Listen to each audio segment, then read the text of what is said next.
Good afternoon, everyone, and welcome to today's webinar on conducting business sessions.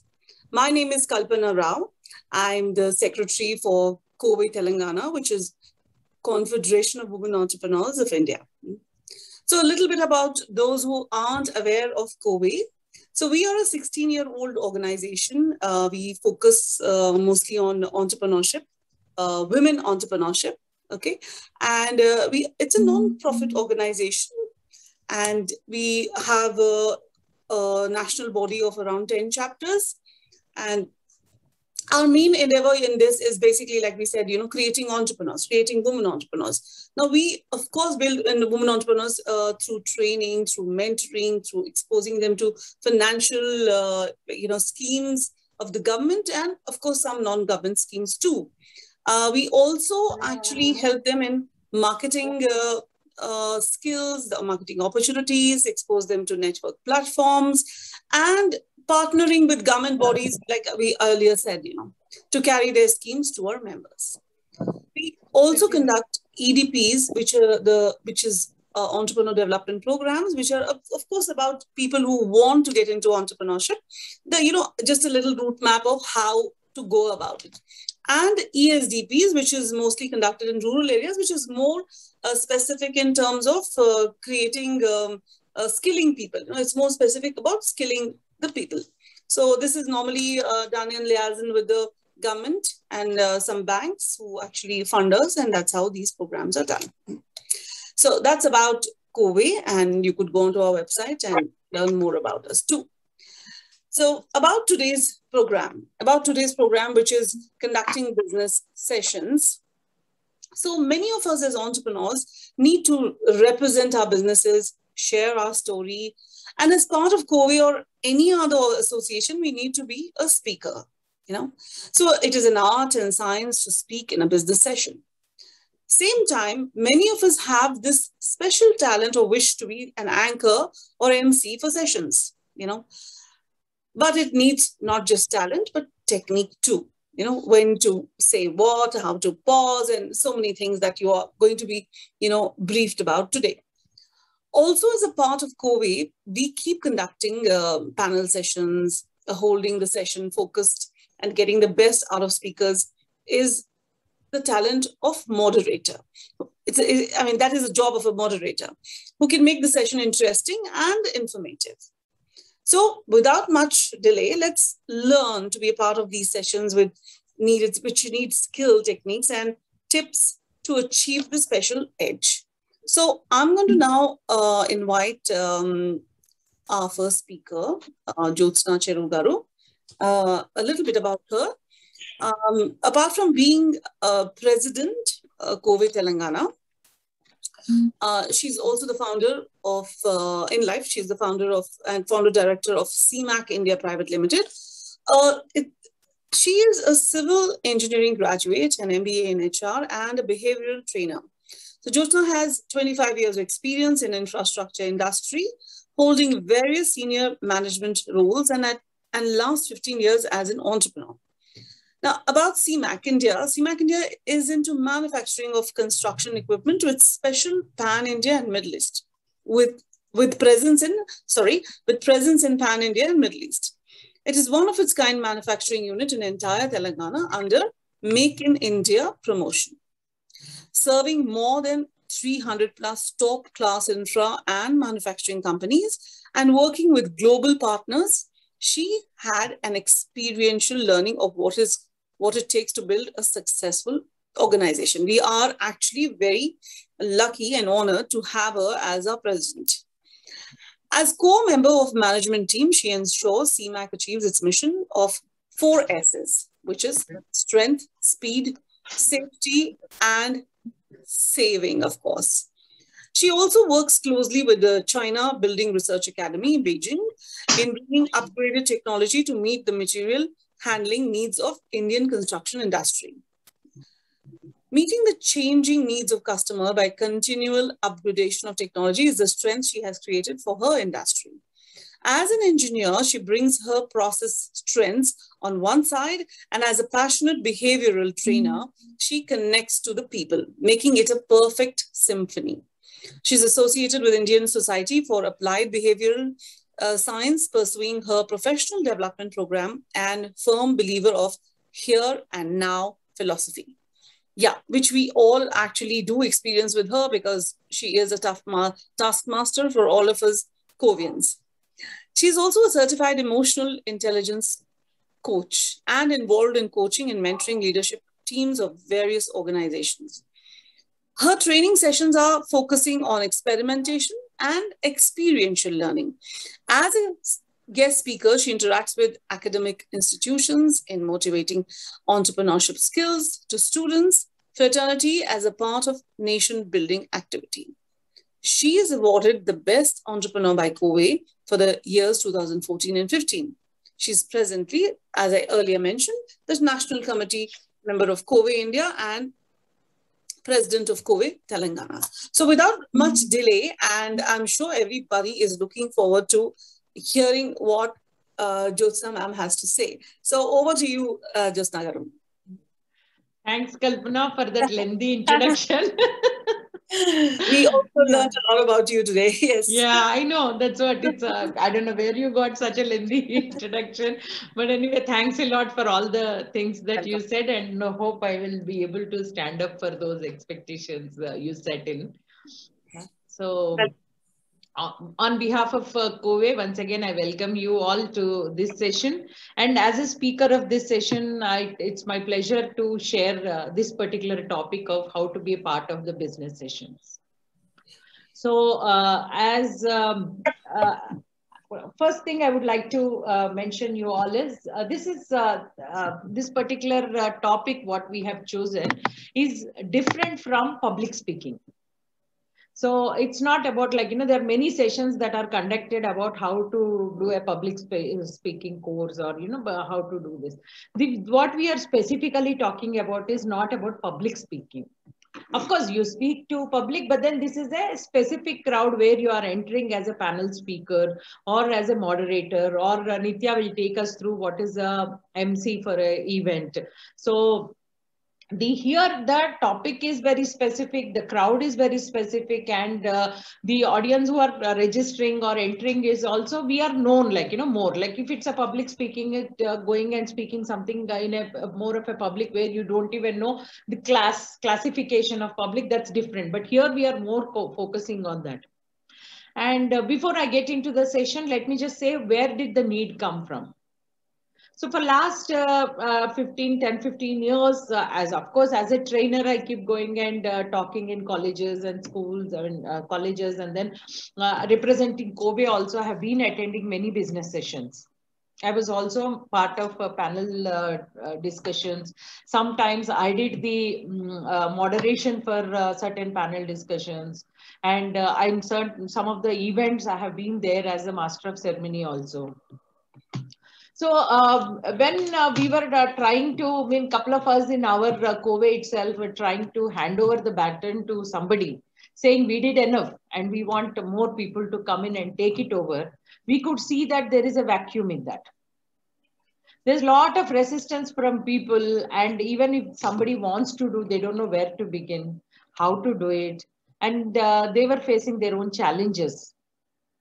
So that's where I was thinking that, yeah, probably, it's very important to talk something on such a specific topic, because then when we go back and be a part of as an entrepreneur, you will be called, especially on Women's Day. I noticed that, many women are called to come and share their success stories, or to be part of some panel discussions on some topics and all. So there I have seen that these women get, many of us are getting overwhelmed. Like, what did I speak right, or what am I supposed to speak? And there is a lot of anxiety that takes over. So listening to all these challenges many people were sharing, and my own enthusiasm to bring out more and more speakers in COVE, more and speakers in the sense, not anything, but then, becoming more effective speakers. in Kobe itself, I was thinking that there is a need for such a specific program rather than a very generalized, public speaking program. So, many of our Kobe, if you look at my own Kobe members or even student representatives or whoever come in, they're not just part of one association, but they're part of other associations too. So how do I bring in this skill? How do I show my abilities or my talents to share my success stories or to share my own views on a particular topic? Or if I'm asked to do a welcome address for a gathering, or if I'm asked to say the vote of thanks for a subject, for a session, there are a lot of challenges which I'm sure all of us would be facing. And for all of us, there is a step where we learn. Sometimes we learn by mistakes, and if there are certain sessions readily available, probably we could learn from them and then get there without making mistakes.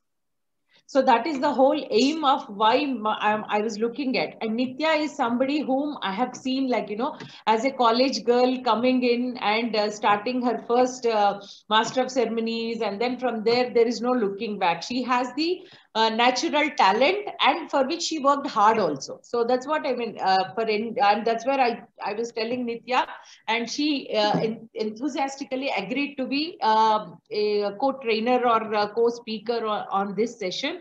And it's very happy to see Nitya growing leaps and bounds, from Master of Ceremonies to a panel speaker to conducting sessions. And also there is no looking back for her. She has natural talent. So I'm very happy, Nitya, that too you are a part of this session. Yeah. So let's get back to the session. So I will start sharing with my screen.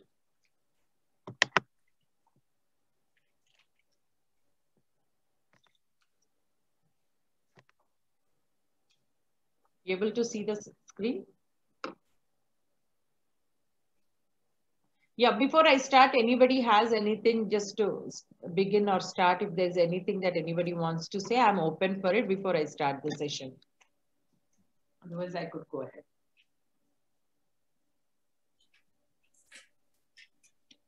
Okay. So, as I said, this is specifically about a business sessions, speaking at a business sessions. So as I already mentioned, how is it different? These are having very specific audience, and then we have specific topics. So it's the boundaries are quite well defined. It's not like an open thing, suddenly you have to catch up with something and then talk to very different this thing, but it's more like a defined situation. So what are the different roles in a business session that one can take? So one can be a Master of Ceremonies. Then one can be a moderator for a panel discussion. Generally, it's very normal that we have panel discussions. We don't have just one speaker speaking for long times, but then we have panels. And then as a speaker, if you are representing any organization, you may have to welcome people. Then as a secretary, generally secretaries are supposed to do the reading the reports or vote of thanks, or you have to present on a particular topic. So as a panel speaker, one is moderator at a panel discussion. The other is you are a speaker at a panel. And then there are certain times you are called as a keynote speaker. I don't want to go much into this keynote speaker, because if you have grown up to this level that somebody is calling you as a keynote speaker, then I'm sure you don't need this session. Because definitely you would have crossed through many areas and then only you would become the keynote speaker. So I would write Master of Ceremonies about this particular thing. I'm sure Nitya is going to talk more about it. So I would leave that, and then I would start with moderators and other speakers. Yeah. So before we get into the roles, what does it take for anybody to show their ability to the best in any field we do, whether it is speaking, whether it's writing, whether it's our task that we take up? What does make we become the best in improving our abilities or showcasing our abilities? So, or the best, how you will be able to be the best is by showing your KSA.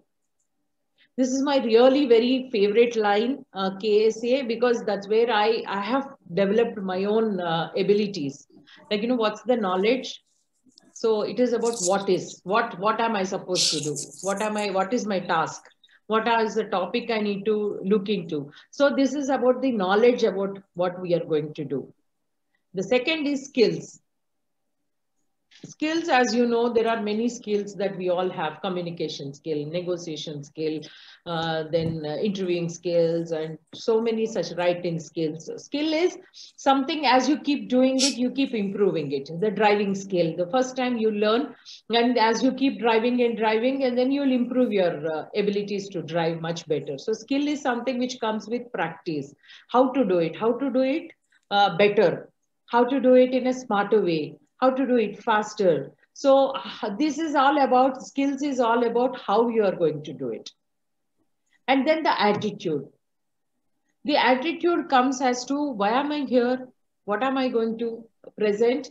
And then attitude speaks many things, especially in sessions like this, or where it is not just the sharing, any kind of a speaking or any communication area, whether it is a writing skill or talking skill or any presentations. It's the attitude that makes a lot of difference.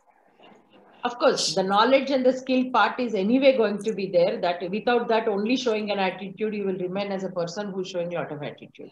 So that's not the thing. It's about, like, you know, what kind of an attitude are you holding?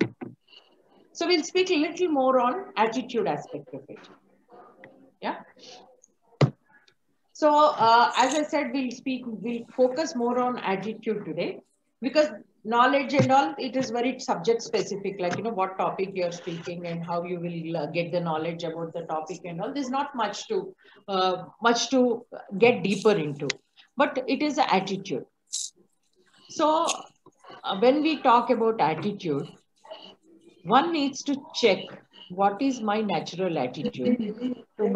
You cannot be a speaker. One more. I request everyone to please mute. Yeah. So I request everybody to mute, or I think I need to do that. So.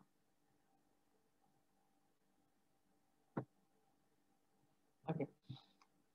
Right. So nobody can when, you know, anybody who's doing any activity, if they go against their nature, it becomes very tough to be a natural person. Like, you know, when if somebody is very humorous person, he becoming very serious, he or she becoming very serious and staying there, it becomes a challenge. They are very naturally humorous, they are fun loving, they're kind of people who make jokes, cracks out of their own selves. It's not about others, it's like about they make jokes about themselves. So some fun loving people, you expect them to be very serious, it becomes like, you know, going again is their natural self. There are some people who are really serious, who take things very seriously. For them, perfection matters. Or, you know, those kind of people, you tell them, kuch bhi baat kar, kuch bhi kar. So they are not very happy with it. So they want everything to be done to the this thing. So there are some people who take things very seriously, and who are little serious type. Like, you know, you also tend to when we look at such kind of people, you don't want to mess up with such kind of people. So you should know what am I. Some people have an image that I'm very technically, I'm very strong. Some people think I'm a very general management person. I can do all administrative work or general, but if you ask me to speak on any particular topic, I may be fumbling. I'm not good at any particular topic and getting deeper into the topic, but generally baat karne ko bol, I'm very good at it. And there's some people, they're very good communicators. There you see, like, you know, on social media also, on Facebook and these things, or even LinkedIn, you see some people sharing incident is very simple. It could be as simple as I traveled in a train and I reached my destination. So I sat in the train in Secunderabad and I got down at Bombay. It can be as simple as that. But then there is a skill in which they explain the whole thing. They are very lovely story they bring out. So much of fun or so much of emotional aspect they bring out in the way they communicate. And some people are very free flowing, like, they don't hold much frills around them. They're very, very, very free flowing. They just speak whatever comes into their mind, and they're not really every minute thinking what will be the outcome, how will people think about me. They are not, some people are like that. So I would request all the speakers, I mean all the listeners out there, if one or two of you can just share what is the image that you carry about yourself. You can unmute and just share what is this image that you carry about yourself.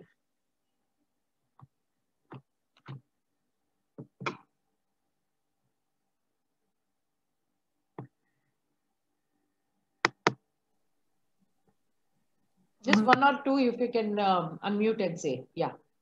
Hi everyone, this is Regina here. Yeah. It will, among all that which is shown on the screen, when it can be beyond that also. Yeah, when I'm people just getting some examples. Yeah. When people come across me, they mostly find me as a good communicator and as a perfectionist.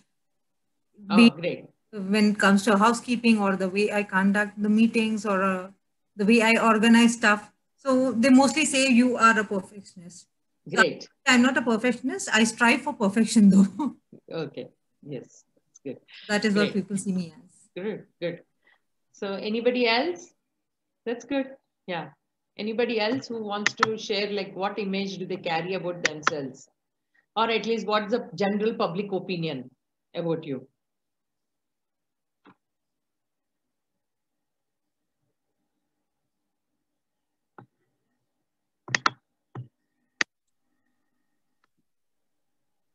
Okay, anyways, we'll move. Yeah, Aditi. Who is that? Aditi. Yeah, Aditi, go ahead.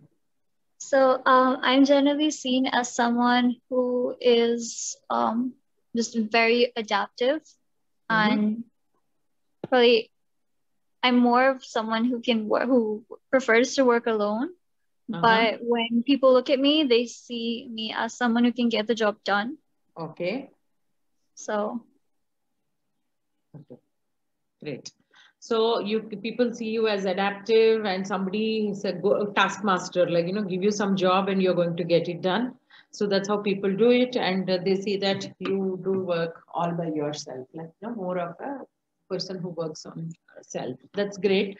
So this is how, like, we all have an image. So why am I talking about this image? So what happens is when you have this image, when you know about yourself, always it becomes easier to connect to yourself when you know about it, and then be with the natural self. You go and behave extremely different from your natural self somewhere, trying to work in a chaos where you're a person who's a perfectionist, but you are working in a very chaotic situation, or things are absolutely unruly, and then you go and work in it. There's a lot of internal disturbance that is getting caused to you. So you need to be aware that, I am like this. And because of, and many times we don't even know why this disturbance is coming to us or why these things are happening to me. It's only when we know what we are, and then we can connect. Oh my God, this is the reason why I feel like this. So for me, I generally see myself as a person who is humorous also. And of course, I also look at myself as a taskmaster. In general, get going. And I am also very free flowing. I don't think 10 times before I say something. And kya hoga logon ko, jo hoga hoga. So I see that as my image. So if I know this, and there are certain spaces, like, representing COVE, we go and speak to ministers. They are all not the places where I can be just free flowing and speak anything. Especially when you are in a bureaucratic situation where you're dealing with IAS and IPS officers, or when you are in a minister's chamber and they are giving you just a very few minutes and then you have to speak.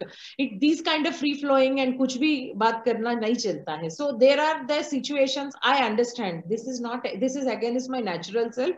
I need to prepare myself. I need to get ready to just say what little I can say to put in that kind of a message across, so that they don't get hurt. There you cannot be just humorous and talk something and get away, but they get very offended with that.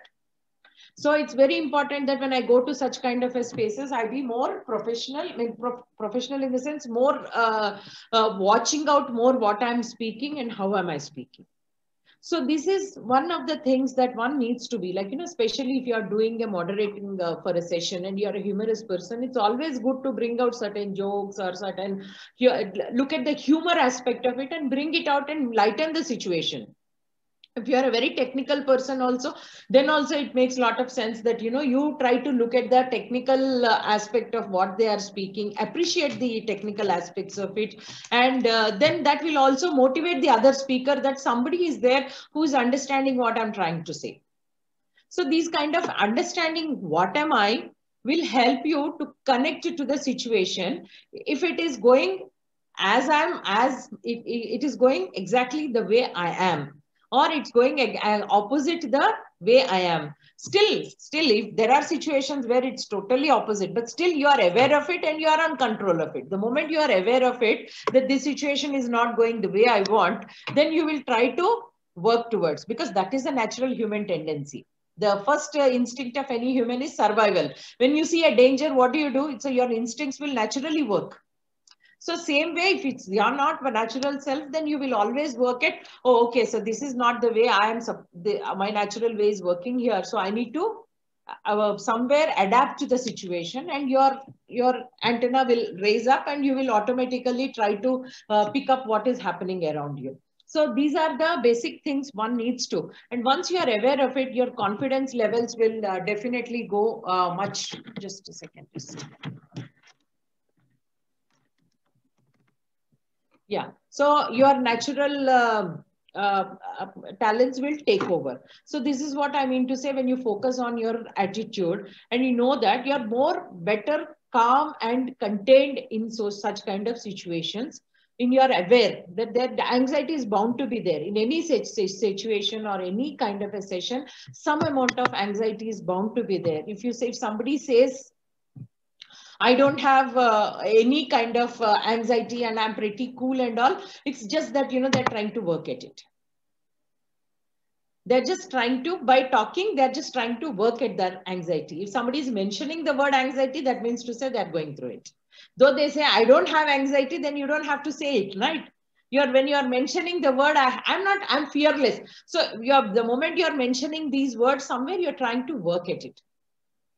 So it's bound to be there. You are standing in front of so many people, the attention is on you and you are going to talk, and it's like you're like not a Sumar, you're not like a Arnab Goswami, who is a panel discussion holder. Every day and night they do it. We are not doing it like that, right? So we are doing it once in a while, going into some sessions and doing it. So obviously those kind of anxieties are bound to be there for us.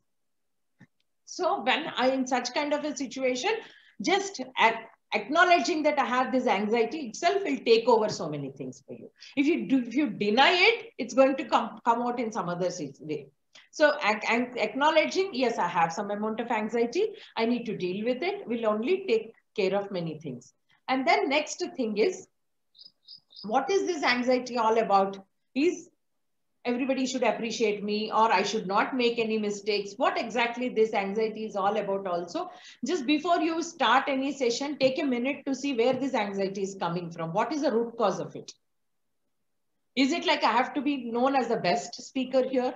Or is it like, I have a tendency to make mistakes, so I don't want to make mistakes? Or is it like, what if I miss on the time part? I have to do it exactly 90 minutes. What happens if I miss on time? So what exactly is this anxiety all about? So suddenly somebody asks a question, he asks this panel speaker, what happens if I'm not able to answer?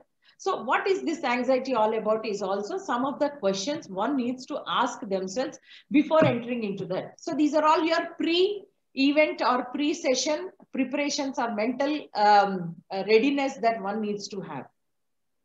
So once you are answering these questions to you internally, you can see a lot of that anxiety is coming down and you're becoming more and more calmer. So the moment you become calm, you're able to listen to the other panel speaker, what he's talking, or you're able to observe the situation, what it is. If you're doing an emceeing or if you're doing the moderation, then you're able to observe what is happening around you.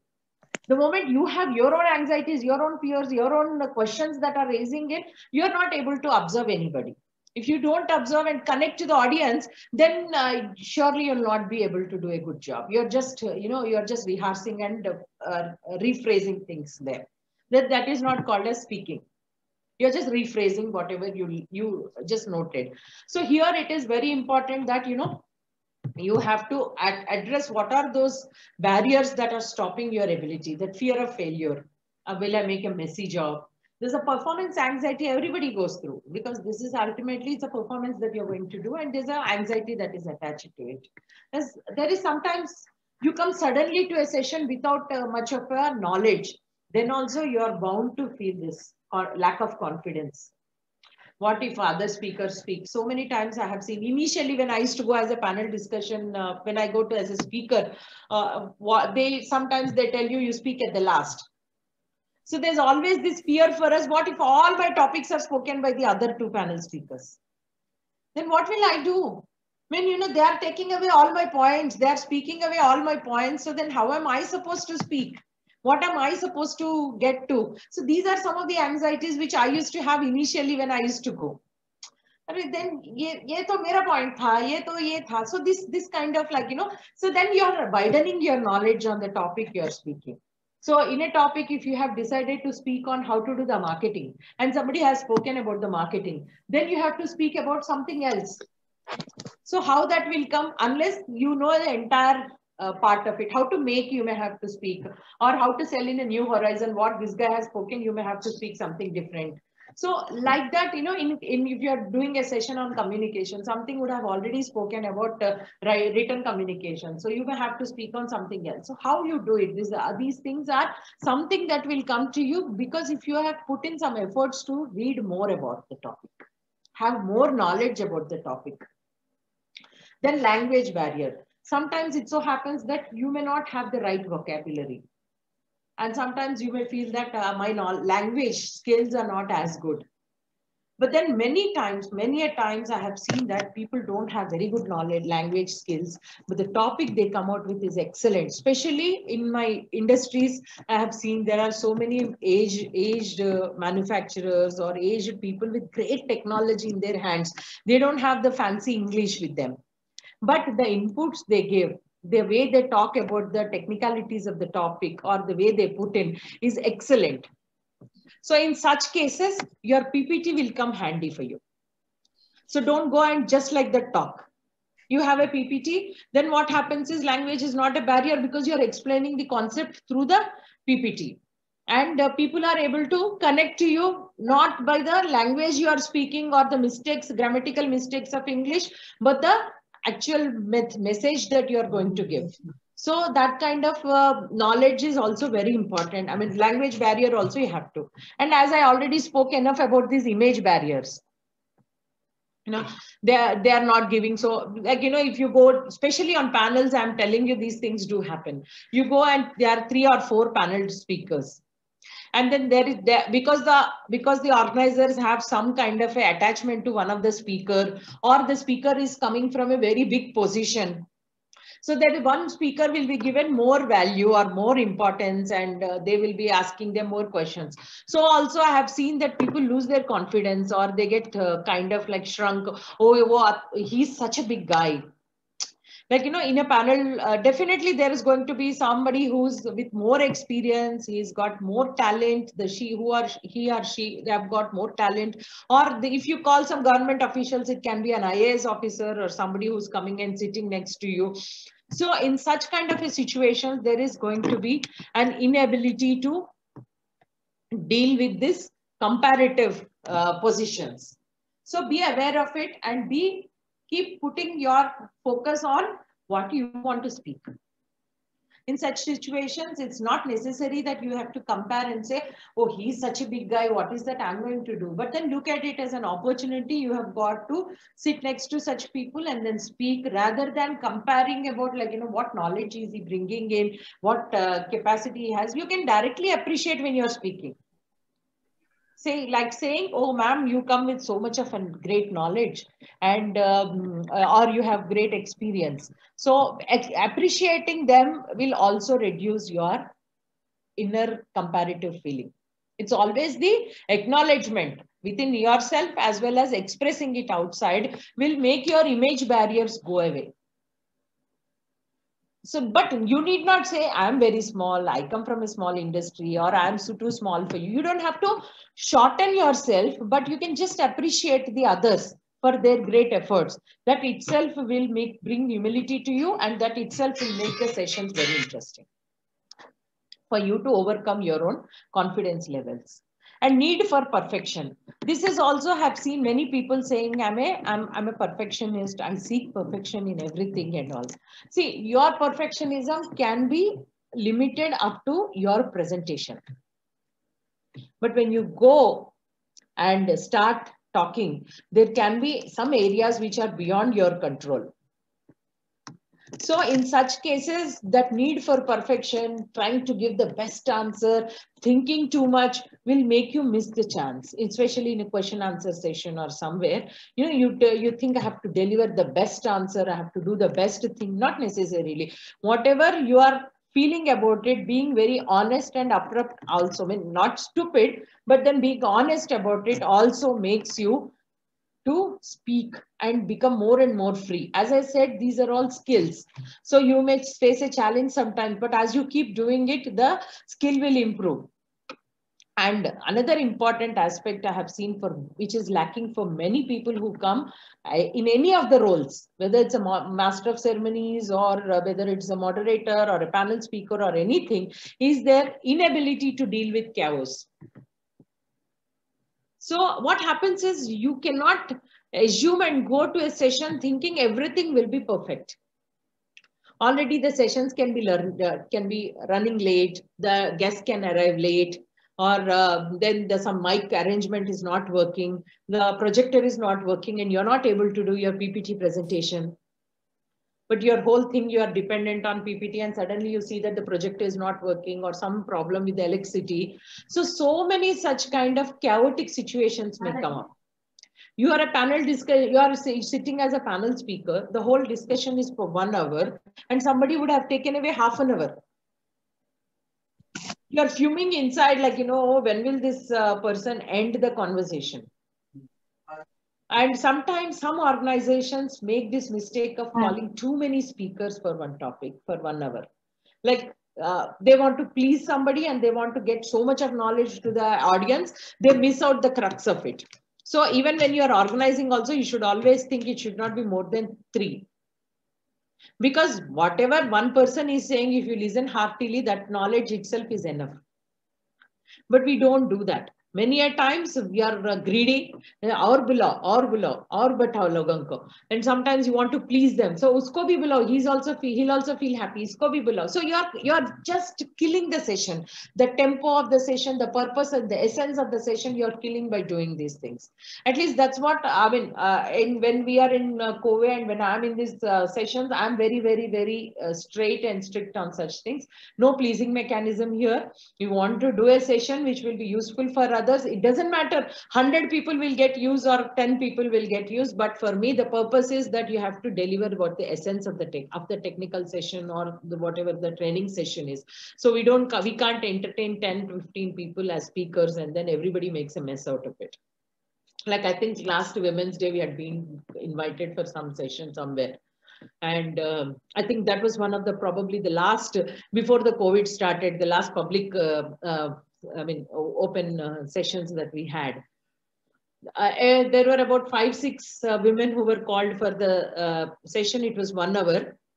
And they were very enthusiastic that it was a college session. So the students have to ask questions and answers also. And one speaker took away 35 minutes. So there are 6 speakers. 60 minutes is a session they have put in. And the other speakers were getting very restless and they were shouting at the organizer, and they already started sending small chits to the organizer saying this is ridiculous, we are waiting here and all that stuff. And the organizer was getting quite messy and they are getting very chaotic. The whole situation was going out of order for the moderator also.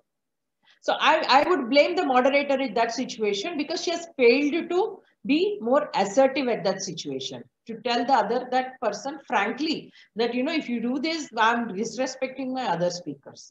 You don't have to be rude about it, but then you have to learn to tell these kind of things. So these are some of the things in such kind of a chaotic situation. How will you deal with it? So that's also very important for the role you are doing. You should have developed that ability to deal from a chaos to bring it to the order without too much, without audience not knowing too much about it. How as a moderator or as a MC, you should have this kind of abilities to bring chaos to order. So how do you overcome? As I was already speaking about it, you should know your anxieties, where this anxiety is coming from. And stay calm. Take deep breaths, stay calm, and tell yourself it's going to be okay. So this is easy to say, but as I'm saying, for this, the process to say this is the end result, end process. But before that, what is it is know your anxiety. The root cause of this anxiety, where is it coming? Oh, because you didn't prepare well. Now you can't do much about it. You only speak what you know. Okay, if this anxiety is coming because people may laugh at you, you're anxious because of this. So you should know the root cause of what is your anxiety. That will calm you down. So stay calm and don't get distracted. This is not the time to, so many people, so many speakers I have seen, like, you know, when one speaker is, one panel member speaking, they will look into their phones, or they will try to have a conversation with somebody in the audience. You know, don't get distracted. These are very, very, I would say, not the good etiquettes of any panel speaker. You have to respect your co-speaker, stay fully focused, listen to them. If they have already covered those points, you just repeating like a parrot because you prepared is not an effective way of being a speaker. You could skip those slides. If you have made a PPT, fine, but then you can just skip and say, so-and-so person has already spoken and I don't find a need for repeating these things. So this is how you will be able to overcome your own anxieties and staying focused through the entire session. Even for moderators, I have seen they will just introduce the speaker. They will say you speak, and then these moderators are going around organizing many things, not paying attention to what the speaker is speaking. But the moderator's business for that 1 hour is to moderate the session, not to organize many other things behind. So I also feel this as a bad etiquette. So if you have to be a very effective person in whatever role you are taking up, staying focused for that role for that 1 hour is very, very, very important. You just go here, go do there, that, and when you are just irritating the speaker and the other, distracting the attention of others also, audience also onto you. You don't want to win. As a moderator, I don't want to get the attention onto me. Rather, I want the attention on the speaker.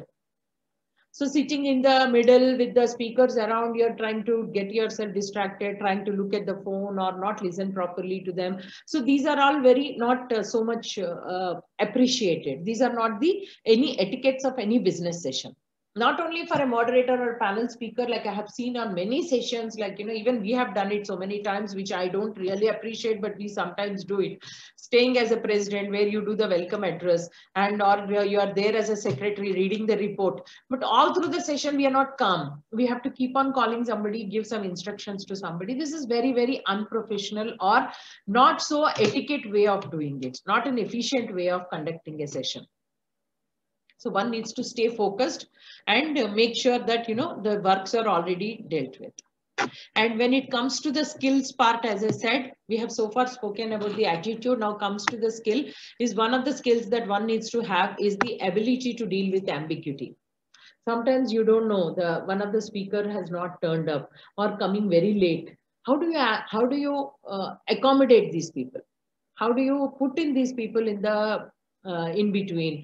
Or somebody says, I need to go first, so can you give me this chance first? Or some kind of such unprepared things will come on to you. This is not all about, like, you know, in a platter there you have given and you have to just read through the paper and then do it. It's not going to be that easy. So one has to check their own abilities to deal with ambiguity. So in the home, when you're preparing yourself, you're going to ask all these questions to yourself. What happens if one of the speaker doesn't turn up? How am I going to fill up that space? What happens if one of the speakers is coming very late? Or the session is starting very late. The session is supposed to be for, let us say, 90 minutes, but one of the speakers, one person have taken over time, or somebody has not turned up. So how am I still going to fill it up? So these are some of the important questions.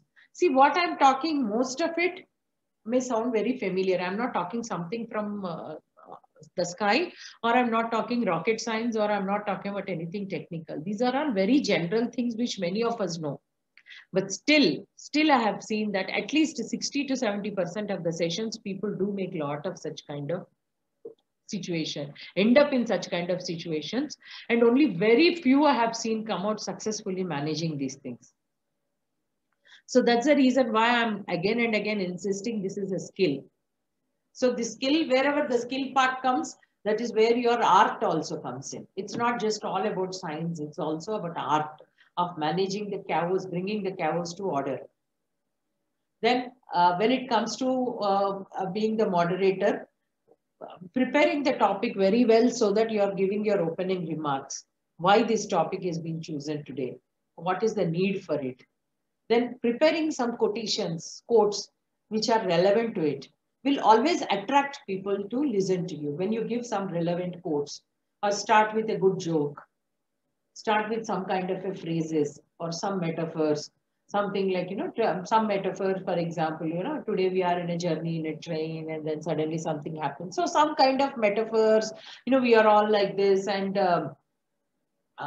running the same race, like so something like those kind of connecting to the audience and saying we all are like this, or today I see the audience all are so colorful, they are like the butterflies. So something like this will always help you to connect to the audience, and that will bring in some kind of an attention onto you. So it's very important that when we are doing these things, these are places where we are occupying the stage. Why we are occupying the stage is obviously because we want to get the attention. And don't go with a very complicated quote that people go, it goes as a bouncer for many. Keep it straight and simple things. Don't think that by doing so many, I have seen some people struggling very much with some Sanskrit slokas or some kind of a things they bring in and talk, for which if you ask a little deeper, they also don't know the meaning, but they just like that try to bring in. If you are very confident, well appreciated, and it has to be suiting to the occasion, very well appreciated. Please do that, put that extra effort to learn and then place it.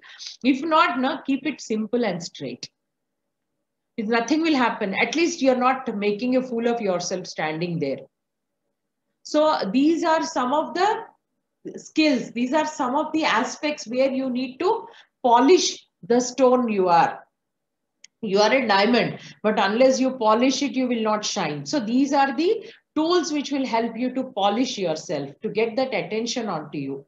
So I have seen, like, for every speaker, if you can just add a little of a quote about them, so it will enhance them also to bring on to a cheerful mood. They will also like it. Or you read about the profile of the speaker and then come out with your own, some kind of a thought process or comparison. Oh, I have read this story, so she's exactly like this. So something like that will always make you connect to the speakers, connect you to the audience and bring the attention. So this is one of the skills. And then comes the knowledge part. As I said, pre and during the session, when you are a moderator or a speaker in a business session, what preparations you have to do pre-session, before the session are, you should know who are all the speakers. And you should also tell them what specific topic they need to speak. You cannot, like, for example, women business ideas. You cannot just give them a topic and say, speak on women business ideas. You could tell them based on their own expertise, can you speak more on food businesses? Can you speak more on manufacturing? Can you speak more on this? Or even if it is same topic like IT solutions, even if you're talking to some session where you are saying everybody has to give a thing on IT solutions, but can be more on like, for somebody you can give it on how to get the business. For somebody it could be execution. For somebody you can give what are the challenges in the business.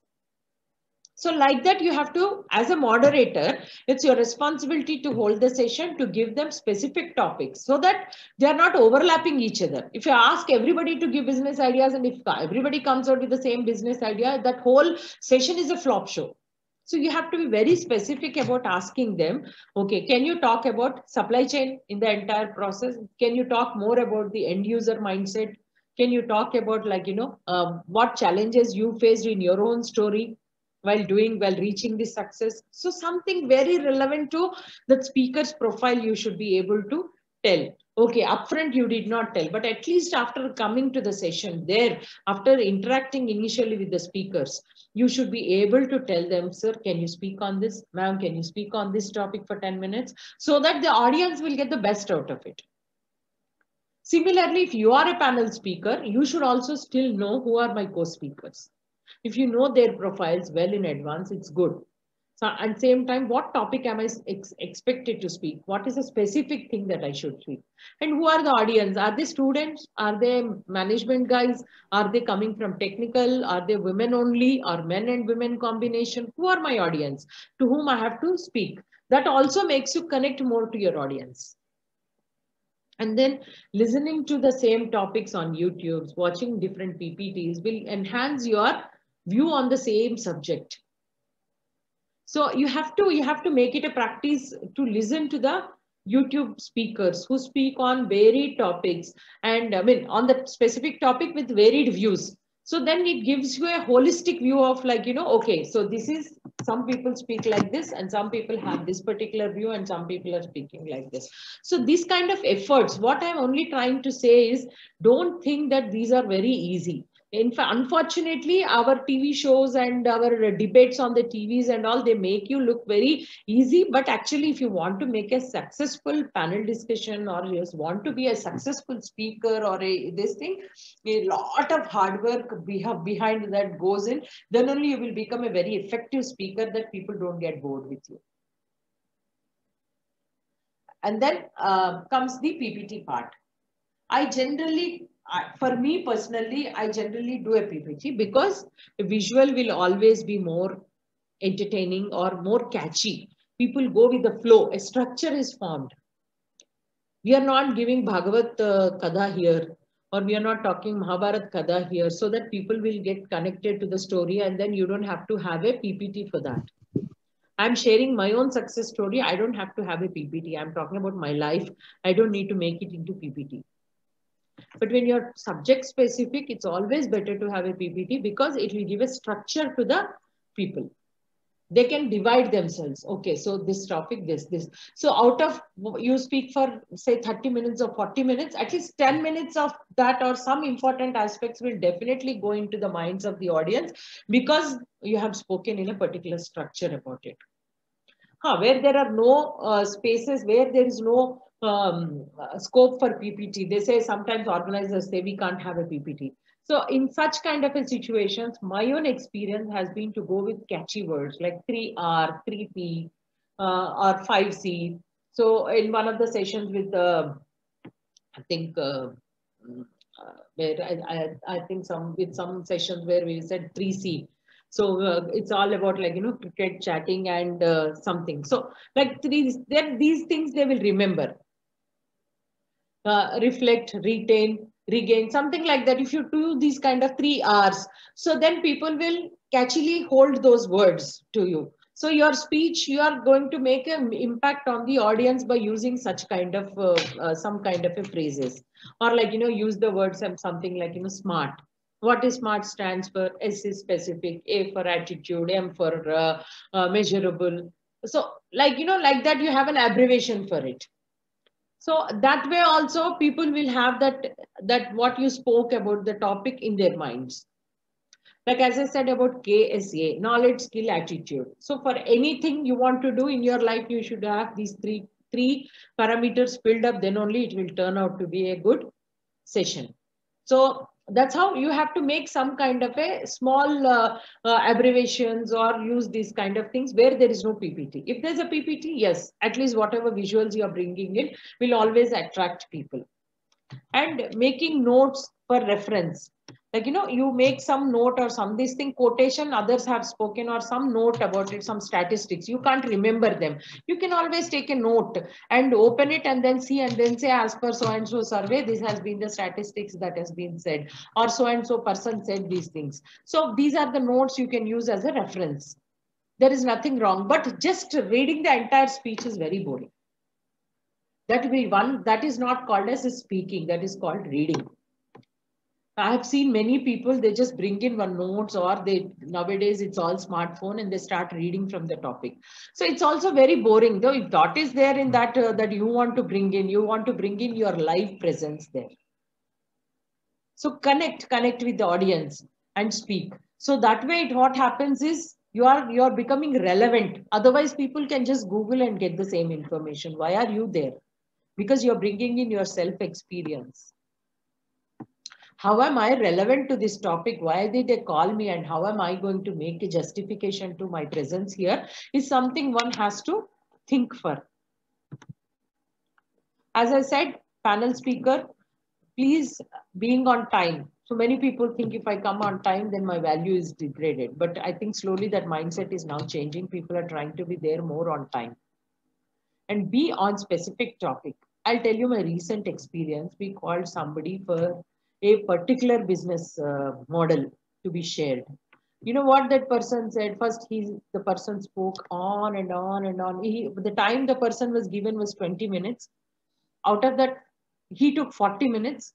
In that 20 minutes, he spoke about women empowerment, which was so irrelevant. We never asked him to speak on women empowerment. And then the rest of the 20 minutes, he spoke of the business model. So it was like, how do we control? We've been telling them, please come back to the topic. Time is getting delayed. The moderator has been putting in extensive work to call the speaker back onto the track. But the speaker is hell bent upon talking only women empowerment. So मुझे जो आता है मैं वही पढ़ के जाता हूँ. So this kind of attitude also is very dangerous. So we need to check for ourselves, am I on the topic or not? How relevant is what I'm speaking on topic or not? That one needs to check. And know, as I said, know your other speakers, or have the ability to listen to what the other speakers are saying. So this is all pre-session preparation. And during the session, as I said, focus on your core area of topic, make needed changes spontaneously. If somebody has already spoken about the same model, don't repeat it. So how can I make a change suddenly when somebody is coming in? That is where your knowledge comes into place. We always have a plan B. When you're going, you say, I'll speak this model. But suddenly somebody has already spoken about it. Don't panic at that moment. Or don't just repeat it.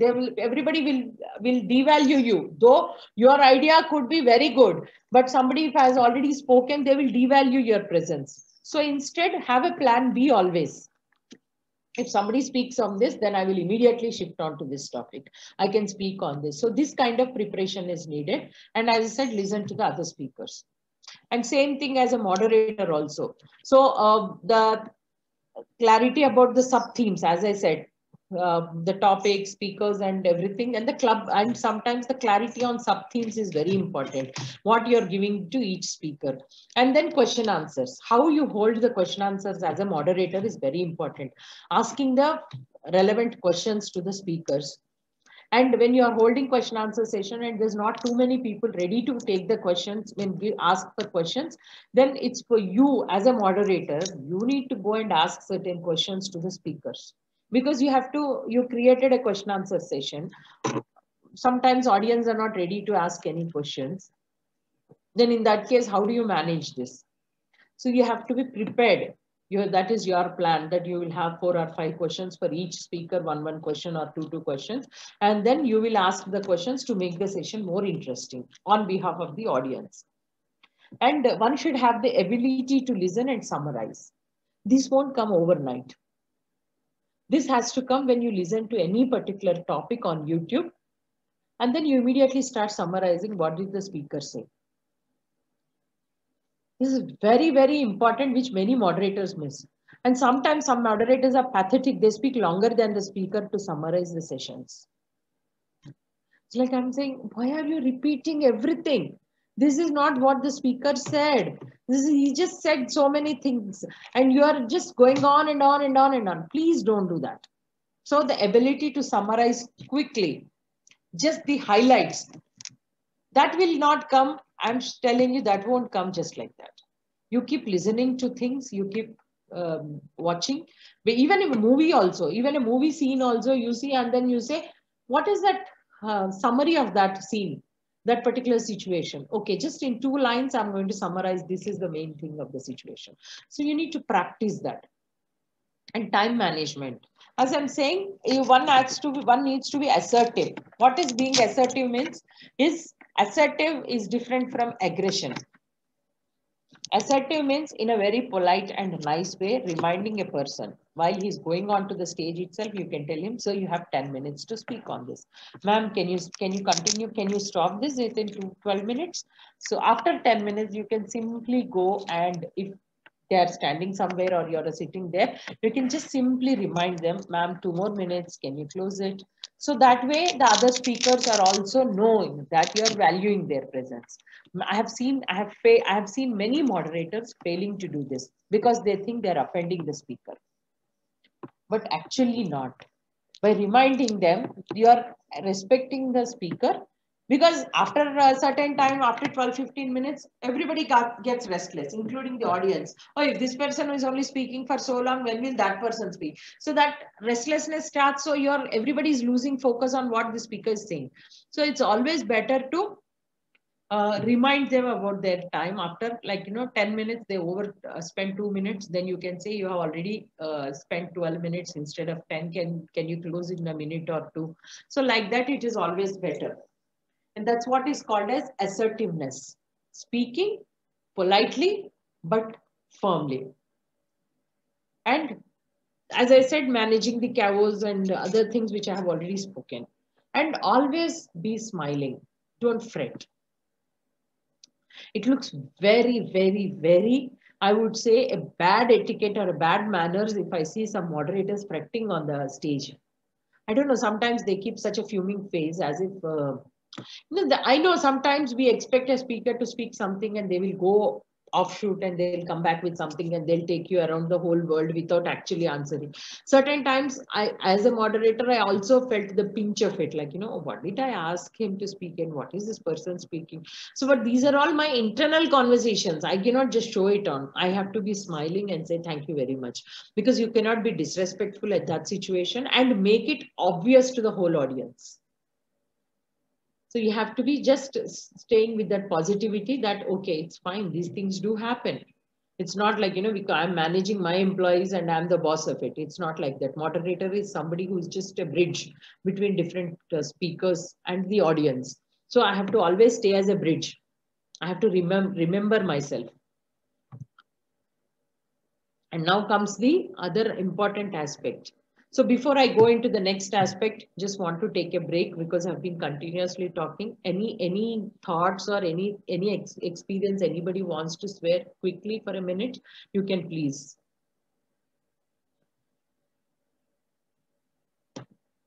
Something that reminded you something and you want to share. Anybody, most welcome, you can share that.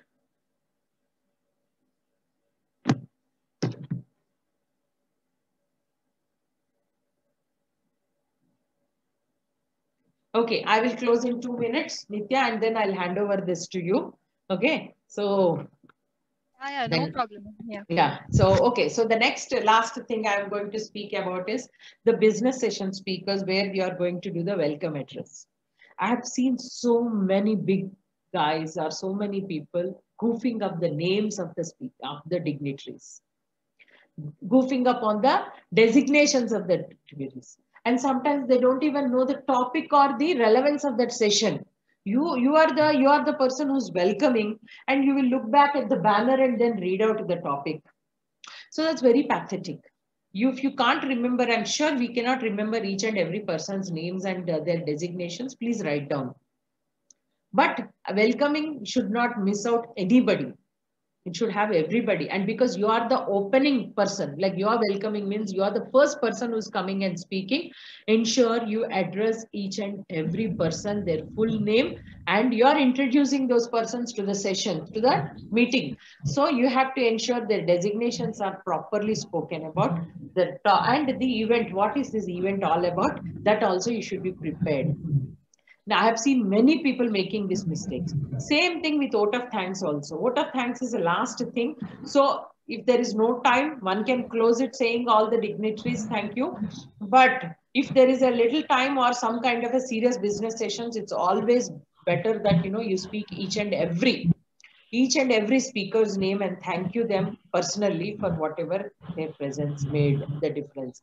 So these are some of the mindful things as a speaker one needs to have. So thank you very much. And once Nitya also finishes her session, we could have question answers if any, or want to share anything from you people. We are welcome to take it. Yeah, thanks Nitya. Sorry, I spoke so much about the time, but I only goofed it up, I suppose. Yeah. No, not at all.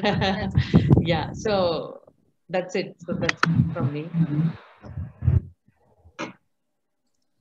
Thank you, Yeah, so Nitya, as I would like to introduce Nitya. She's one of my favorites. She's heading the Young Covey in Covey, when she's the head of the Covey, Young Covey.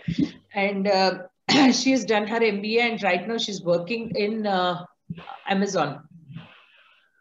Okay. And along with her work timings and all, she has an extreme good capacity to communicate with others, be prompt on time, and very, very proactive person, as I know. So this is what I would like to say to Nitya, and I request her. And it's wonderful, Nitya, that you're taking this session today for all of us. Yeah, it's my pleasure, ma'am. Yeah. It's my pleasure. So I will share. Shall I start sharing, or you'd like to talk first? Yeah, I would just want to talk. Yeah, so a very good evening, everyone. I know it's a Saturday evening and, we are off to the weekend mood. But before I begin, I know it's very difficult to mute and unmute, but the session is all about being more vocal and, coming out with your thoughts. So I have one great idea. Maybe if you all are agreeing with me, just drop a 1 in the chat box. And if you want to add on something or you're like, I need some clarification, then drop a 2 in the chat box, please. And today I'm going to talk about Master of Ceremonies. I know it's a very huge topic, but I tried to summarize and, get a gist of how the Master of Ceremonies or how we do an event. And yeah, so I want to start off with a fun fact. So maybe you all can try to take a guess. So do you all know what is the #1 phobia that, the highest number of world population has?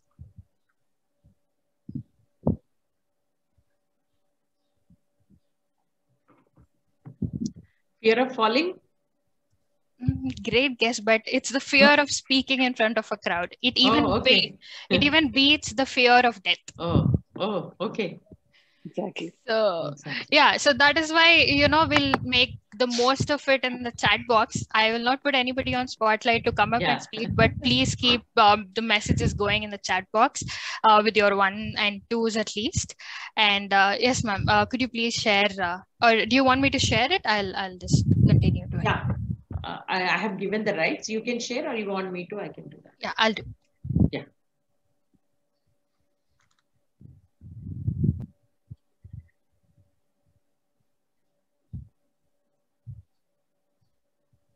Okay, so like I mentioned, today I'm going to present about Master of Ceremonies.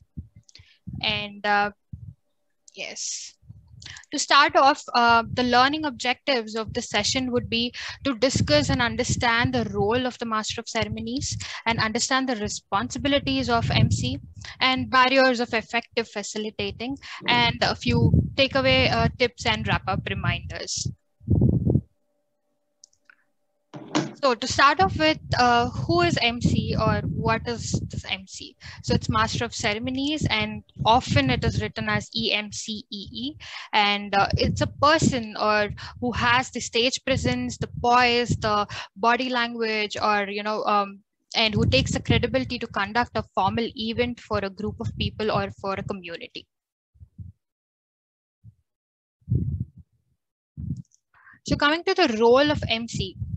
So an MC takes a full responsibility, of to conduct the event, has a sense of humor, has that, wit to engage people, keeping the audience intrigued about the entire session, give the warm up before the program is, starting off, in engaging with the audience and all of it. So for an example, just to help you all more with a relevant example, if my mom makes upma at home, I'm going on a hunger strike. I do not like it. I do not like it at all. But suppose you go to a restaurant, there's a great ambience, you're liking all the background, you're liking the lighting there, and in the same menu you have something written as a tossed polenta with seasonal vegetables with an Indian seasoning which comes with sides and some sauce. So I think they create that sort of suspense that, hey, I think this dish is going to be amazing. So it's the same upma that comes in a plate, but still you're going to like it. So MC is a person who is going to set that expectations right beginning of the program itself. It all depends on how we are trying to show the people that what's the session about, what is the session regarding, or how the program is going to be. So to make sure there is a smooth transition as well, because within one session there are going to be a lot of segments. There would be a welcome address, multiple speakers, and then question answers, vote of thanks, or there's some kind of testimonies people want to share. But there should be a smooth flow in the entire program wherein MC makes sure that everybody is on the same page, and people are understanding it in the same way, that and ultimately having that essence on why that program should be. For an example, and right now I can think of, I think Jyotsna ma'am mentioned a lot of train examples, so I'm going to catch one from that. Suppose I tell, let's go on a trip, and the trip, I think the train is going to be tomorrow morning at 6 a.m. So all of you all be there and we all can go take that trip. So everybody wakes up in the morning, comes to the railway station at 6 o'clock and realize that I am at Secunderabad railway station and somebody is in Kachiguda. So it's not going to make sense. So an MC needs to make sure that the essence of that session that day is conveyed in a right sense, or building that consensus between the audience and the speakers, which is very, very important. And there will be jitters, there will be a lot of clumsiness, but MC's duty is to ensure that there are minimal disruptions in the entire program. And even though there are some, like Jyotsna ma'am's presentation also mentioned, the chaos, it's a duty of MC to try and minimize and try to engage the audience. For an example, if there is a change with the venue immediately, or it's a different hall altogether and everybody is already seated in that hall, MC's duty is to convey that, I'm sorry for the inconvenience, but there has been a slight change with the seating arrangement or the hall. So well in advance, thank you for all the cooperation and understanding, but we'll have to move to so-and-so hall or so-and-so time, and, giving them the key information of the entire program. And coming to the responsibilities, MCs have to come up with a very effective opening, because that is the first impact, or that is the first impression you're setting for that entire program. So it's not only going to impact the audience mood, but also, the level of energies that are going to build up for that program. So bringing the positive energy and the energetic vibes is important. So if I start off a session by saying, hello everyone, today we are going to have a fun session, nobody is going to be interested, or nobody is going to think that it is a fun session and people are actually going to have fun. So it's an MC's duty to ensure that they kick off that program with a lot of energy, a lot of enthusiasm. And here it's very important for MC to smash the ants. So you might be wondering, what is this smashing the ants? It's nothing but automatic negative thoughts. So even before you begin something, you might think that maybe the audience won't receive it well, or maybe it would not impact them in the way I want to. But it's okay. It's okay to be messy. It's okay to be clumsy. It's okay even if they're not understanding you at the beginning, but slowly you will try to understand their pulse during that session or during the program. So you can kind of improvise on what you want to say. So have a script handy, have the agenda handy, but however, try to improvise so that you have the right approach towards the audience as well. So instead of what you are doing or having a lookout for what you are doing, try to look at the benefits that you are going to deliver to the audience.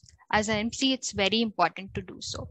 And remember to introduce the speakers, and diction and getting their names and designation right is very important.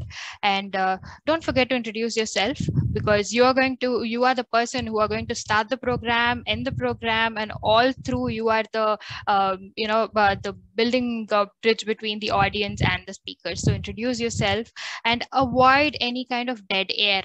So dead air is very awkward, and it might confuse people on what's going to happen next, or maybe they're not informed about what's going to happen in the program. So to avoid the dead air, keep your audience engaged, keep asking them questions, or try to involve them in the discussion, something like that. And like I mentioned, sharing the key event information. So if it is a business session and there's going to be a lunch or a high tea after it, make sure that you inform in the beginning of the session that there is going to be a lunch, there is going to be a high tea, and you will have to, for at so and so time, you all can feel free to go and enjoy the tea or whatever it is. And yeah, and you will need to have a very good closing as well. The closure is very important, because you're starting off with high energy and all through the session it's great, but the end of the program, people are not able to get the essence of it, or not going to get the complete experience of it if you're having a very dull or a boring closing. So it's important to keep that in mind and come up with a very powerful closing as well. Like for Olympics or for any games, we have a great opening ceremony and also a closing ceremony, not to forget. Yeah, I'm glad I made this slide, because Josna ma'am kind of added. Yeah, so coming to the 3 P's of emceeing.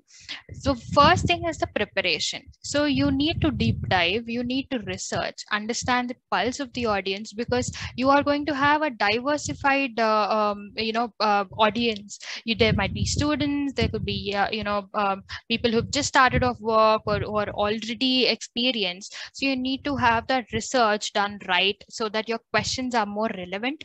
Not only that what you are speaking that day is making an impact, but also making sure that you all of the audience feel more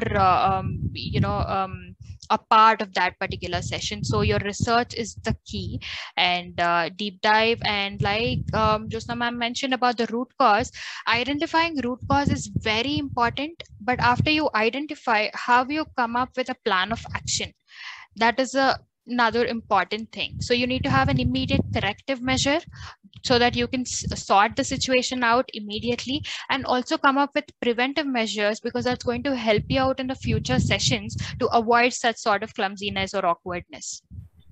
Your agenda is the key, and most of the time the agenda keeps changing, because the chief guest is late, or the guest of honor is late. You have more guests coming late to the event, or there is some difference with the order.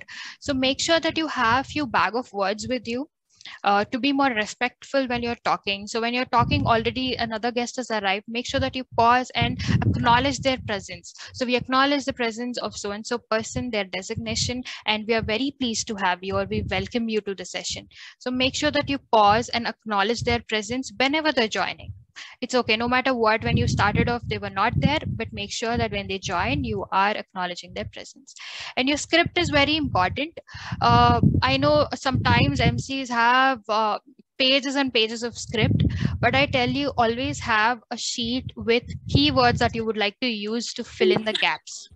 Because the general flow of the program, you already have the agenda. It's going to be prayer song or introduction of speakers, and questions or vote of thanks. So have a sheet with a lot of keywords or phrases that you would like to use, so that you don't fumble or use a lot of fillers. So on stage, people tend to use a lot of fillers like ahs and ums, but we need to try to minimize that, and that comes with practice. And also having a few sticky notes on your laptop. If it's a virtual meeting, have few sticky notes on your laptop, because nobody's it's not visible to people, but you can see and get a track of how you are going to talk, so that your context is not going to get impacted in any way.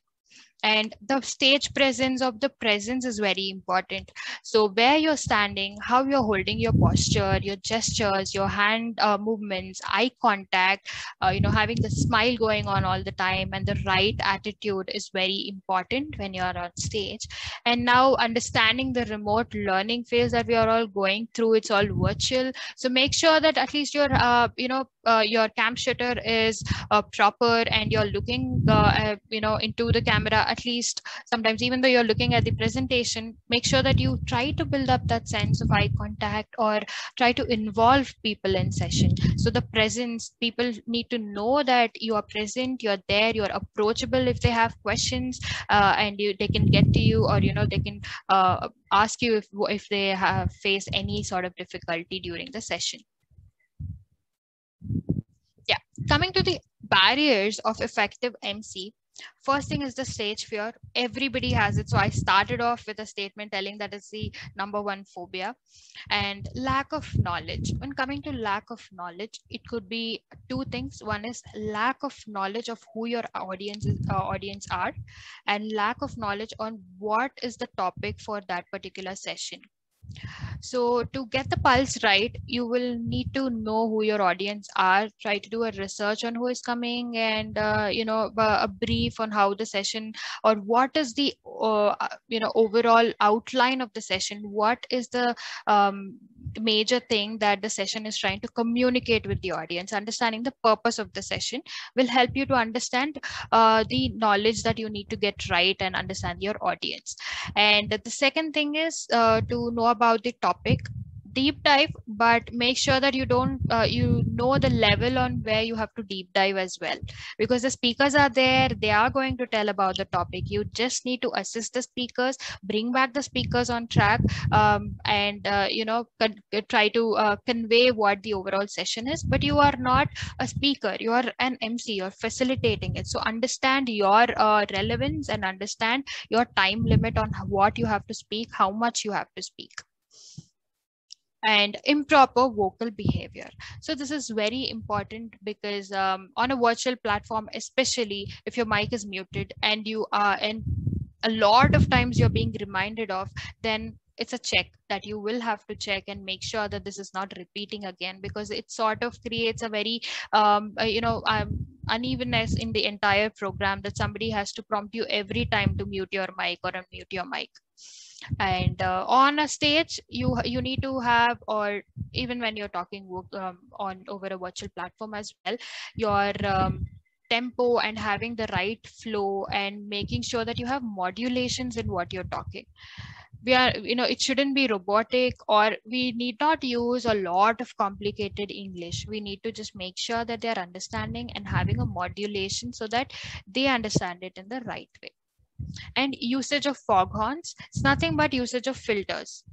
And we are humans, and of course we tend to use a lot of fillers, because we want to get it right, because in your head maybe what you're thinking must be right, but when you speak out, maybe it is not very impactful. But however, this comes with practice, and as an MC, it's a very good solution to practice in front of a mirror before your session, so that at least you know how much you're able to continuously talk. And if you're having or facing any difficulty, stop there, try to have more words in your script, or a simplified version of what you wanted to say, so that it will help you to continue with the program and to be more effective and efficient. Yep. So here I would just like to add on my personal story. So I started off my first session or as an MC with Covi in 2017, and back then I had maybe very minimal knowledge on how I need to conduct, and I still remember I faced a lot of jitters. I was fumbling, I was feeling awkward, I didn't know if I had to stop the speakers and there was a lot of time crunch. But after all that, I sort of figured out that I need to establish my own style of doing it. No, everybody cannot do it in the same way. You can take inspirations from multiple people. That's a great thing. But try to build your own style. And just to help you with that, I have come up with a few bullet points I want to share. So one is make meaning. So whatever you're doing needs to add a meaning or make a meaning into the session. It should be relevant and make meaning. And make mantra. So your mantra should tell you that why that meaning should exist. So coming to my mantra, it is just work hard, have fun, make history. So this shows what is my overall image about me. Like Josna ma'am spoke a lot today. So this will help me identify what is my natural self. So identifying that mantra is also very important because it will convey why the meaning should exist.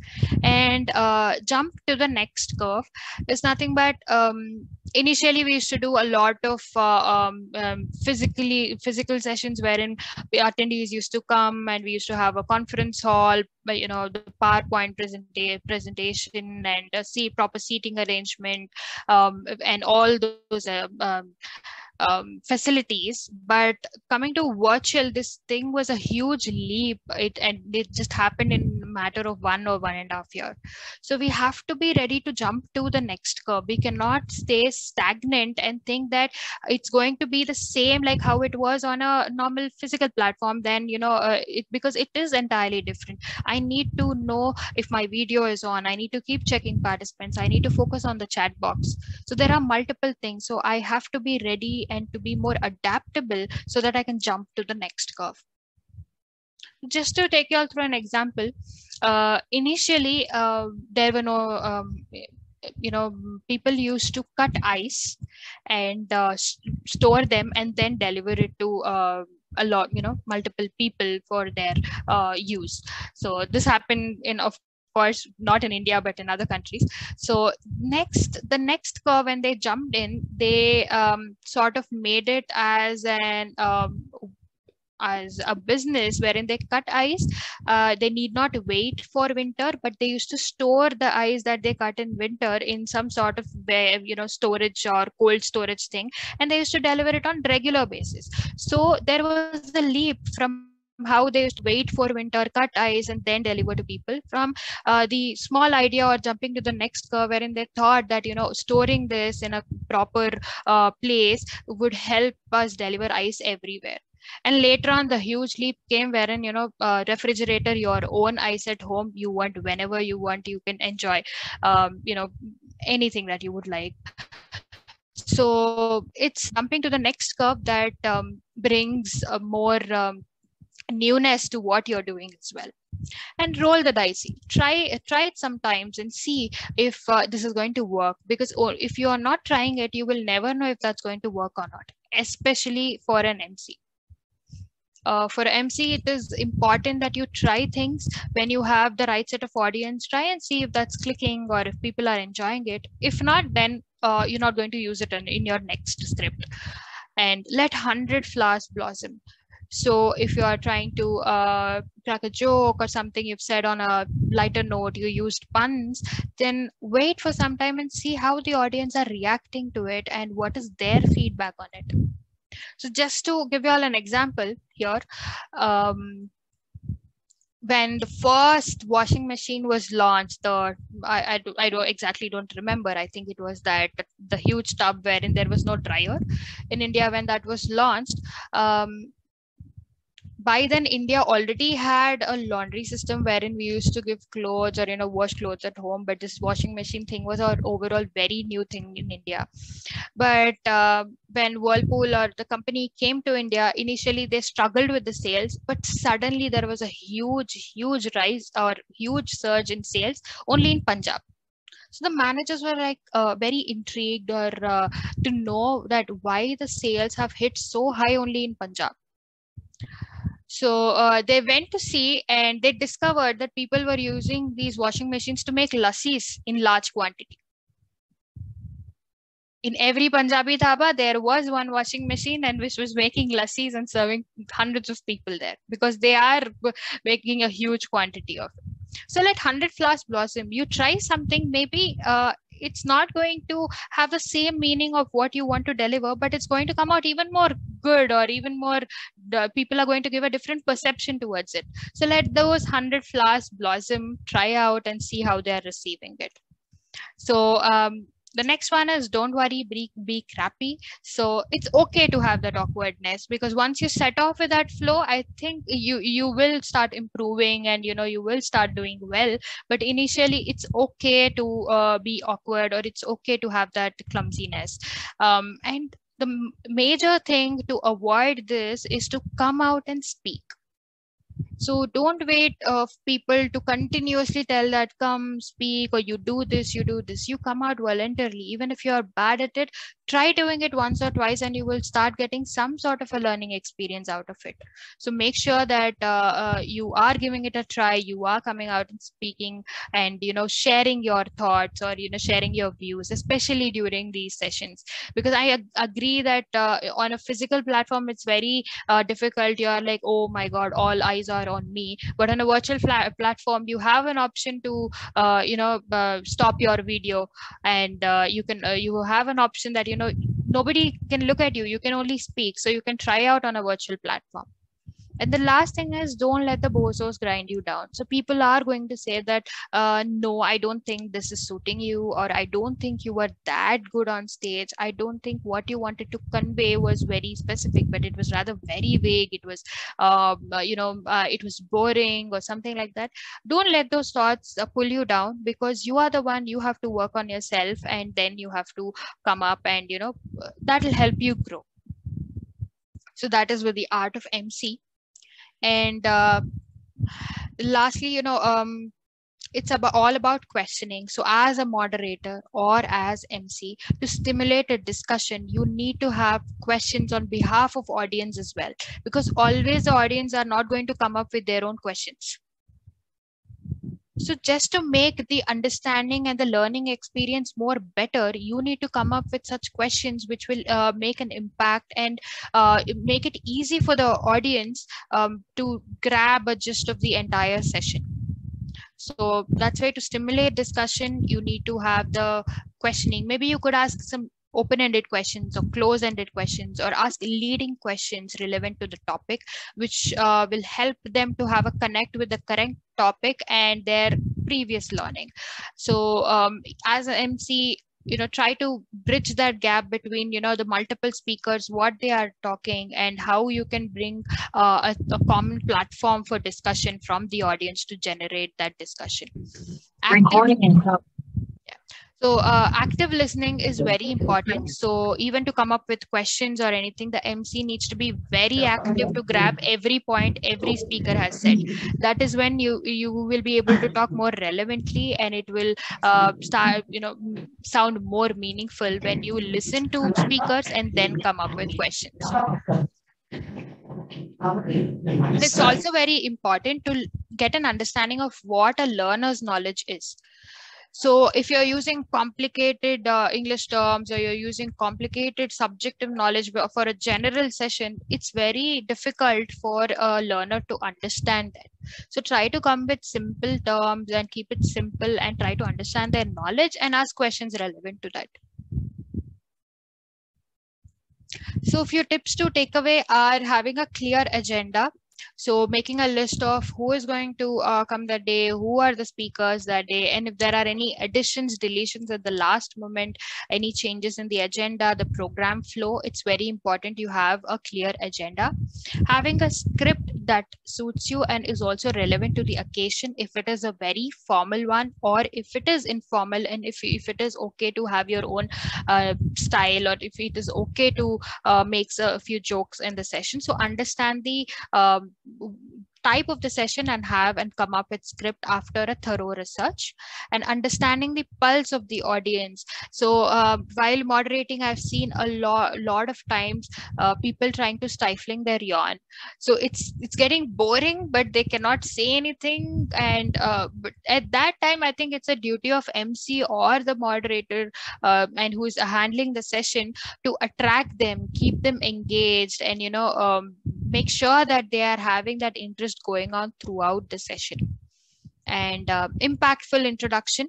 People are going to like it when you introduce yourself in a different way, rather than the only what you have studied or what you're doing currently. Maybe come up with something, the crazy thing I've done in my life, or the fun fact about me, or I like to do this, or an adventurous experience that you have. Maybe you can start building stories while you are introducing in your introduction.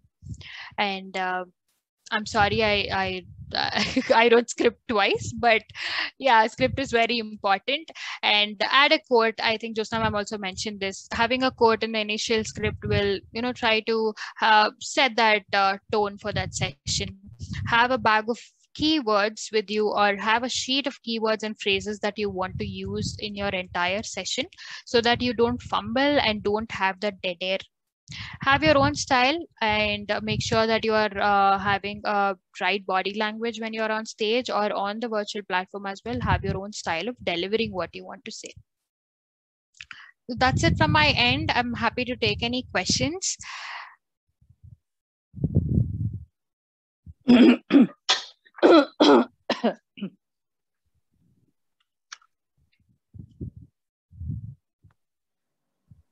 Very nice presentation, very warm and very well put it, Nitya. Very nice. I liked it so much. Thank you, ma'am. Thank you so much. Your style of presentation is also very nice. Thank you, ma'am. Yeah. I think I've always looked up to everybody, you, Chetna ma'am, Kalpana ma'am, all of them at COVE, and that is what my main learnings were. Look for more on Google. Yeah, definitely. You will become better than all of us. Yeah. Yeah. So any questions, as Nitya says, you can even put it in the chat box, or any comments on the session per se. If you don't have any specific questions, at least any comments or anything that you want to share, you're more welcome. Like, your expectations on the session, is it in the same lines, not on the lines? And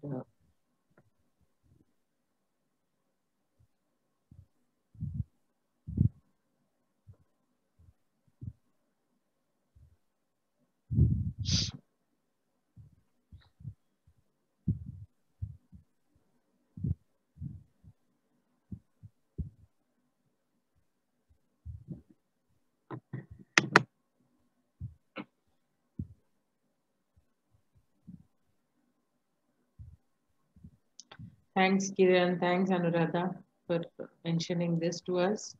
Thank you. Thanks, Sarla. You could unmute yourself and talk also, I mean, any of you.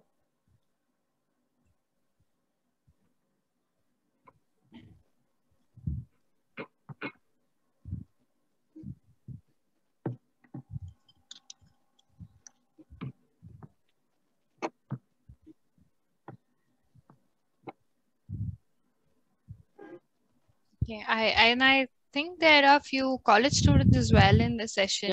Yeah. Nandan, Harish, and Tejaswini. Do you guys want to share something or tell your views? Because we really need to understand what is the impact of the session, so that we can keep improving and coming up with a few more ideas.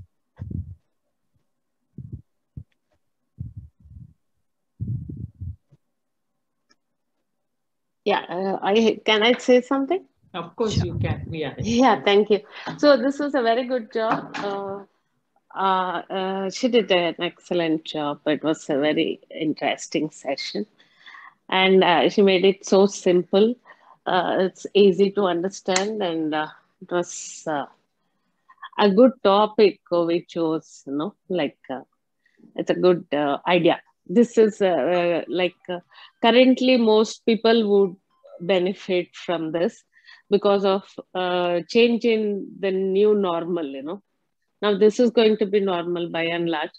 So it is very good that the leadership has taken up this topic to engage in and give an kind of awareness, and you put it very succinctly, simply, and it was a very good job done. Excellent.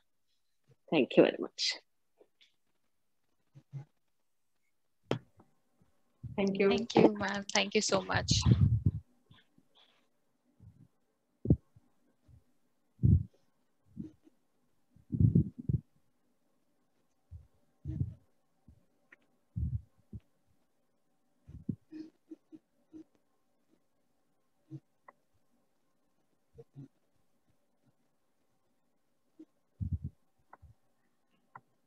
So, yeah, if there's not more, then we could conclude it on time. So, just before there is a small video which I thought I will just share. I don't know if the video plays here or not, but I'll just try if that is playing.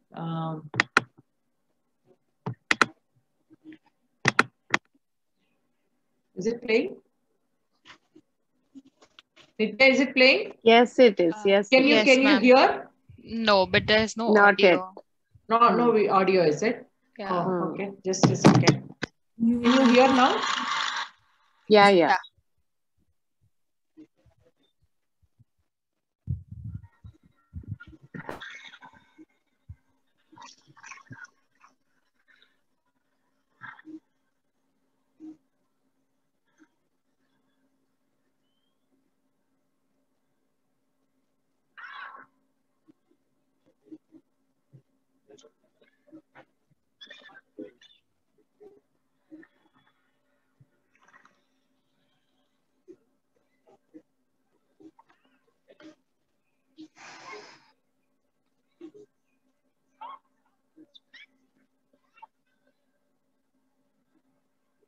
I can't hear the audio.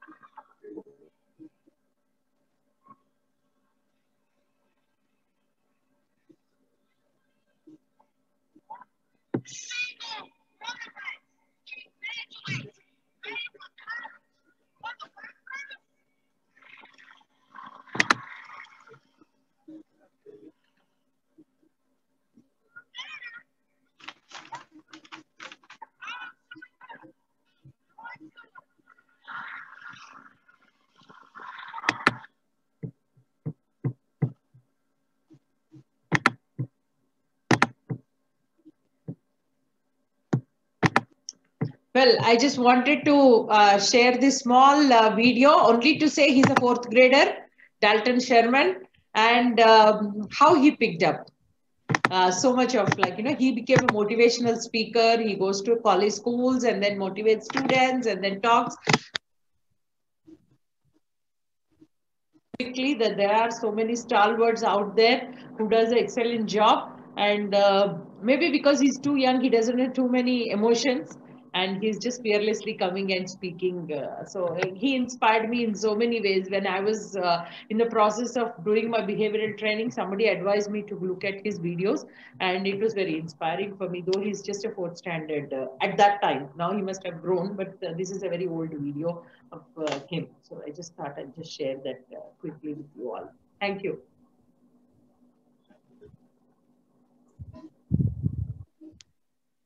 So, Anuradha, you could come in. Yeah. Good evening, all. This is Anuradha Karati. I'm also treasurer in Telangana chapter. I would like to take this opportunity to thank you all, one and all, and I would like to thank our brilliant and truly outstanding our president, Mrs. Josna, who is also a speaker for today. Thank you, Josna. You have spent your busiest time with us today. We had the opportunity to hear your thoughts, and this is definitely encouraging us to conduct future events. And the insights and inputs were really useful for women entrepreneurs. For me personally, it was very useful. Even this vote thanks, I have taken few inputs just now what you have given from there, I'm telling. Yeah. Thank you, Nitya. You have done a good job. Thank you, Kalpana, for opening this session. And thank you all the participants who have really given their time and showed their interest in attending our session. And we have series of sessions from here, and we have very useful sessions, and we want your feedback also to make it more successful. I thank all entire COVID Telangana team for their support and giving their time as well. I thank everyone. Good evening. Good night. Thank you. Thank you. Thanks, everyone. Bye. Bye.